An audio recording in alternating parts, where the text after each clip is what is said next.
But it's a political victory that our country has never seen before, nothing like this. I want to thank the American people for the extraordinary honor of being elected your 47th president. This is a magnificent victory for the American people that will allow us to make America great again.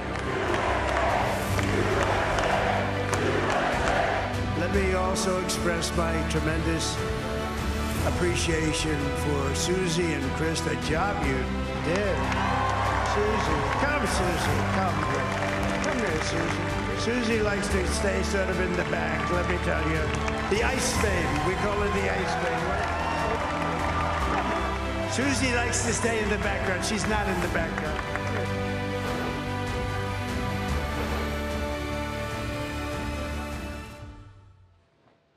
네, 이번 시간에는 문성묵 한국국가전략연구원 통일전략센터장과 함께하겠습니다. 도널드 트럼프 미국 대통령 당선인 백악관 비서실장의 수지 와일스 공동선거대책위원장을 발탁했습니다. 미국 역사상 최초의 여성 백악관 비서실장이 탄생하게 된 건데요. 문 센터장님, 트럼프 당선인은 얼음 아가씨다 이렇게 부르더라고요. 네. 어떤 인물입니까? 예, 그러니까 얼음 아가씨라고 하는 뜻이 뭔가 보니까 냉철한 조언을 했다는 거예요. 그리고 자신을 내세우지 않는 대표적인 충성파다 이렇게 알려져 있는데 실제 트럼프 당선인이 축하 연설, 연설을 할 때 수지 와일스를 앞세워서 좀 한 말씀 해라. 그랬더니 극구 부인을 했다는 거거든요. 트럼프가 그런 얘기를 했습니다. 이 수지 와일스는 전면에 나서기를 부끄러워하지만 그러나 뒤에 있을 사람이 아니다.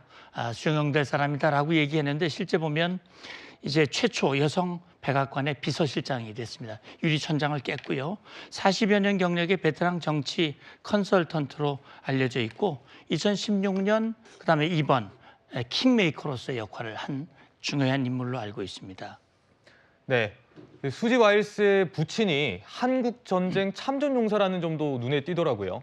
트럼프 이 와일스 비서실장 임명이 좀 한미 동맹에 긍정적인 영향을 줄 거다 이렇게 볼 수 있을까요? 저는 기본적으로 트럼프 2기 행정부와 우리 대한민국 윤석열 정부와의 그 어떤 화합이랄까 이런 것들은 굉장히 잘 맞을 걸로 저는 알고 있습니다. 왜냐하면 한미 동맹은요 71년째 그다음에 세계 최고의 한미 동맹이고요. 한미 연합방위 체제를 유지하고 있기 때문에 그동안 민주공화 이 정권들이 많이 교체했지만 우리 한미 동맹은 공고하거든요.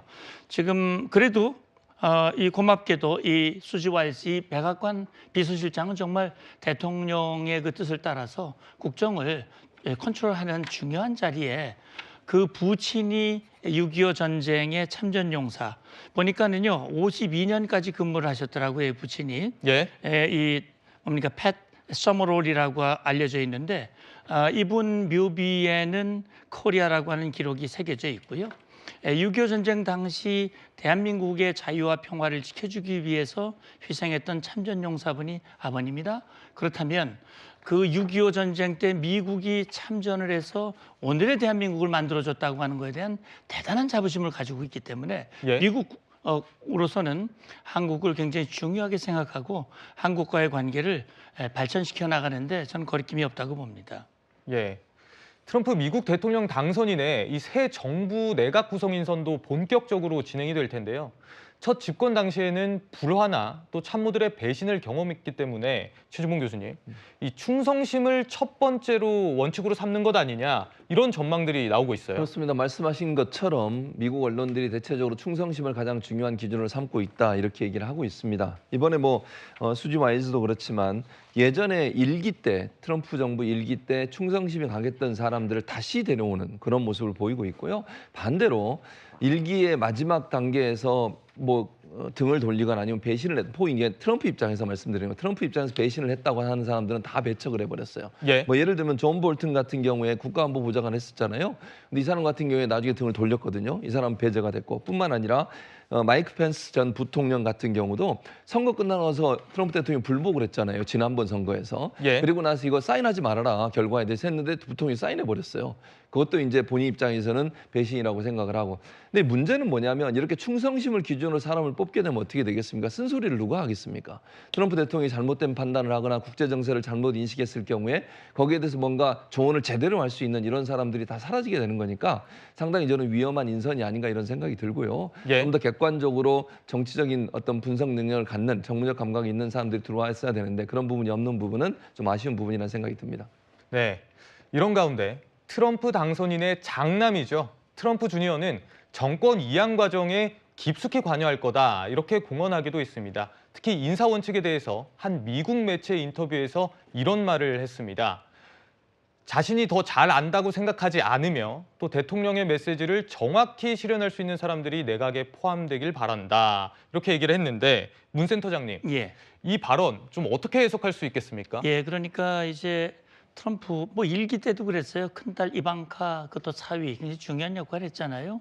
그러니까 아마 2기 행정부에서도 지금 장남입니다. 예. 트럼프 주니어도 그 캠페인 과정에서도 중요한 역할을 했고 아마 지금 인수위가 구성이 돼서 정권 이양을 위한 그런 준비들이 계속 이어지고 있는데 말씀하신 대로 이제 중심 인사 원칙이 이제 충성심이다라고 하는 얘기는 앞서 최 교수님 말씀하신 대로 이제 그동안 이탈했던 등을 돌렸던 그런 인물들이 있기 때문에 예. 이제는 2기에서는 보다 이 아버지 트럼프 국민의 지지를 받은 국민의 선택을 받은 대통령의 생각을 정확하게 구현할 수 있는 전달하고 이행할 수 있는 그런 인사를 이제 선택하겠다는 얘기인데 충성심이라는 말은 나쁜 말이 아니거든요.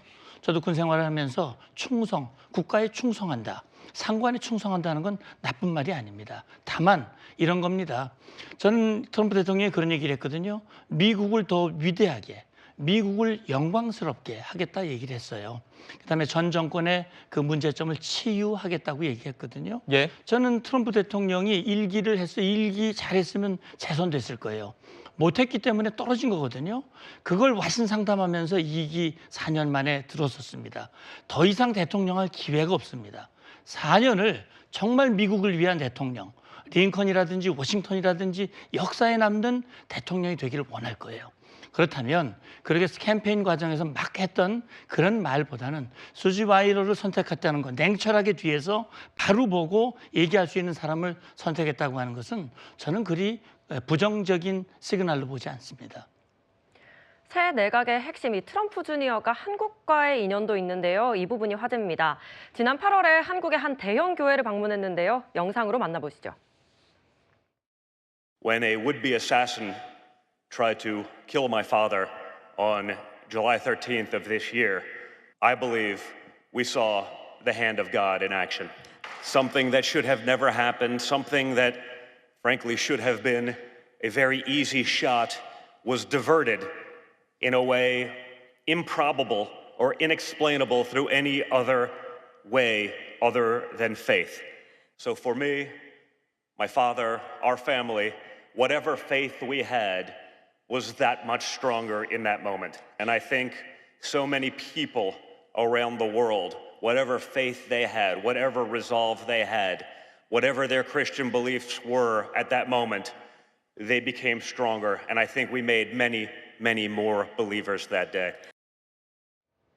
예, 아버지인 트럼프 당선인의 총격 사건 언급을 한 건데 그러면서 이 총알을 피할 수 있었던 거 이게 하나님의 은혜다. 이런 이야기를 했습니다. 이 예. 영상 좀 어떻게 보셨습니까? 뭐 저는 개인적으로 크리스찬이니까 일정 부분 공감하는 부분이 있습니다. 근데 그건 이거 뭐 종교가 다른 분들은 다르게 생각할 수도 있겠지만 도널드 트럼프 주니어가 그때 당시에 이 간증 행사로 보통 이제 교회에서 하는 걸 얘기하는데요. 그 네. 행사를 위해서 참석한 건 아니고요. 원래는 한미 차세대 연합 컨퍼런스 빌드업 코리아 2024 행사가 코엑스에서 있었고요. 그 행사차 방문했는데 아마도 교회 초청을 받고 교회에 가서 본인은 이제 신앙 간증을 한 것으로 보여집니다. 네. 종교적인 배경을 이해하시면서 보시면 될 것 같고요. 아마 이제 트럼프 주니어 같은 경우에는 그 일이 단순히 그냥 한 번에 일어난 일이 아니라 하나님 하나님의 섭리와 역사하심이 있었다고 얘기하시는 것 같아요. 교회 성도들을 대상으로 하는 간증이기 때문에 그런 부분도 부각된 것 같고요. 저는 개인적으로 뭐 동의하는 부분이 많이 있습니다만 네. 또 다른 종교 가신 분들은 다른 생각을 하실 수 있으니까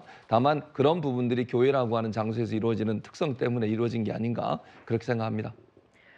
윤석열 대통령, 트럼프 당선인과 12분간 통화를 했다고 밝혔습니다. 그런데 이 통화가 일본이랑 좀 비교가 되고 있는데요. 트럼프 대통령이 일본 이시바 총리보다 윤 대통령이랑 먼저 통화를 했고 이시바 총리와는 5분 통화를 했는데 윤 대통령이랑 12분 한 거면 더 긴 시간 이야기를 나눴다. 이런 분석이 나옵니다. 자, 센터장님, 이 트럼프 2기, 한미와 한미일 이 동맹은 좀 어떻게 전망하십니까? 네, 이제 통화 순서가 빨랐고 통화 시간이 길었어요. 네. 사실 일본이 그동안 미국의 대외 관계 보면 한국과 일본을 비교하면 늘 일본이 우선이었거든요. 네. 그런데 이렇게 통화 시간과 순서가 바뀌었다고 하는 게 조금 특이한 부분입니다. 물론 의미가 있는 건가요? 의도적으로 그렇게 했는지는 잘 모르겠습니다만 네. 어쨌든 이게 뭐 긍정적인, 우리에겐 분명히 긍정적이라고 봐야 되겠죠. 말씀하신 대로 한미 관계와 한미일 관계, 트럼프의 당선 여부에 대해서 우리 국민들이 우려가 많았잖아요. 네. 그러나 저는 오히려 대한민국에게는 기회의 창이 열리고 있다, 저는 그렇게 봅니다. 왜냐하면 미국의 공화, 민주 양당이 극단적인 차이를 많이 보이고 있지만 가장 근접한 부분이 안보 분야입니다. 이 안보 분야에 있어서는 사실 큰 차이가 없습니다. 네. 그렇기 때문에 한미동맹, 앞서 말씀드렸듯이 한미동맹은 71년 동안 우여곡절도 있었지만 지금은 이보다 더 좋을 수 없다라고 하는 최고의 한미동맹입니다. 네. 그리고요, 작년에 대통령의 결단으로 그동안 그렇게 나빴던 한일 관계가 복원이 되면서 네. 한미일 관계가 회복이 되고 지금 빌드업되고 있거든요. 네. 이거는요, 미국이 지금 가장 중요시하는 외교안보 정책이 인도 태평양 전략입니다. 인도 태평양 전략을 구현하는 데 있어서 가장 큰 힘이 될 수 있는 게 한미일 안보 협력이에요. 그건 미국이 늘 원했던 것이고요. 그리고 한미 동맹도 굉장히 중요한 역할을 할 겁니다. 그런 점에서 봤을 때 저는 뭐 일부 이견이 있기 때문에 조율할 필요는 있겠습니다만, 네. 그러나 저는 한미 관계는 계속 공고해질 것이다, 저는 그렇게 봅니다. 네, 트럼프 전 대통령의 당선으로 러시아와 우크라이나 전쟁이 어떤 방향으로 가게 될지도 관심이 모아지고 있습니다. 트럼프 당선인은 대선 과정에서 조속한 종전을 공언해왔기 때문입니다. If I were president, this would have never happened. I'll meet with Putin, I'll meet with Zelensky, and within 24 hours that war will be settled. It'll be over. Стремлению восстановить отношения с Россией, способствовать завершению украинского кризиса. Уже говорил, что мы будем работать с любым главой государства, которому окажет доверие американский народ. Так будет действительно. Unacceptable for Ukraine and unacceptable for all Europe. And what's next? Should Europe seek the favor of Kim Jong-un in hopes that he too will leave Europe in peace? No. 푸틴 러시아 대통령, 트럼프의 승리를 축하할지는 알 수 없다고 했었는데 입장을 바꿔서 승리를 축하하고 그와 대화할 준비가 됐다고 밝혔습니다. 젤렌스키 우크라이나 대통령은 이 트럼프의 종전화는 용납할 수 없다, 이런 입장인데요.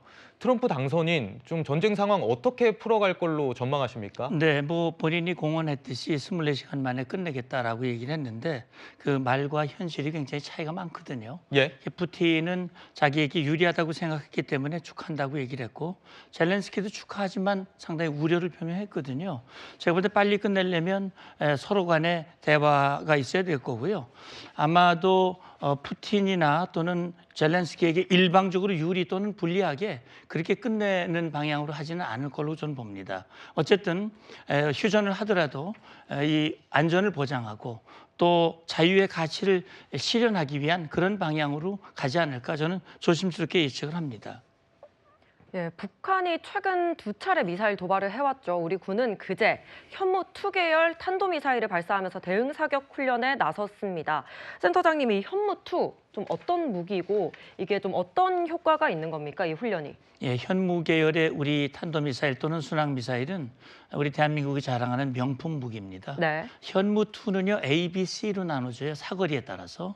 이번에 발사한 현무2B는 사거리가 500km입니다. 네. 이게 탄도 무게를 줄이면 사거리 1000km까지 가기 때문에 아마 북한 전역을 타격할 수 있고요. 이번에 우리 군이 2년 만에 현무2B 이제 사격 훈련을 했는데 공개적으로 했지요. 북한이 엊그제 초대형 방사포 6발을 발사한 해주 사리원을 정확하게 타격할 수 있는, 다시 말하면 우리의 삼축 체계 중에 대량 응징 보복의 핵심 무기입니다. 이 핵심 무기를 이번에 과시함으로써 북한에게는 경고를, 우리 국민들에게는 안심을 줬다고 저는 봅니다. 네.